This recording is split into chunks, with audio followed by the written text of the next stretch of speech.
السلام عليكم وسنسل حسن وإذن لكم سو دوادا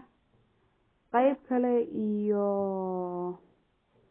تاريخ نولدكي شيخ إسحاق maanta waxaan eegin doonaa gabay uu tiriyay markii uu sheekhu ka guuray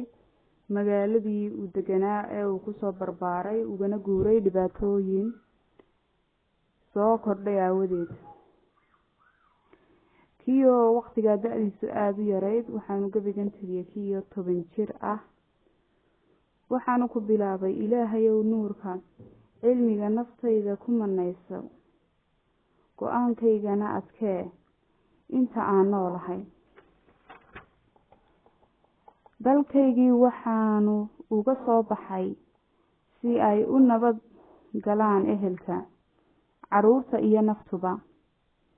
ilaahayow adiga xogtayda og wax dambi ah oo aanu ka galnay maadeeradayo ma jirto hase ahaatee sharka iyo khayrkaba Allah qadara annagoo ah tafiirtii nabigii alla doortay xuquuqdayadii waa la duudsiiyey tafiirtii nabigii la doortay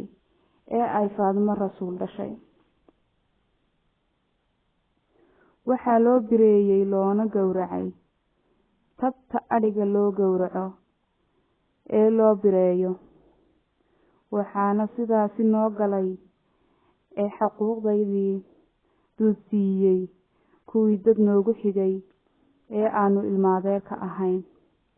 kuwaasoo dhiigaygii daadiyey naguna kalifay inaanu daafaha adduunyada ku kala firxano ilaahayow adigaa ah xaakimka wax kala xaqa waad aragtaa xaalkayaga dulmiga iyo cadaadiska nalagu hayana adigaan ku soo gudbinay intaasaan ku joojin doonaa gabaygii sheekha oo inoo qaybta dambe nabadee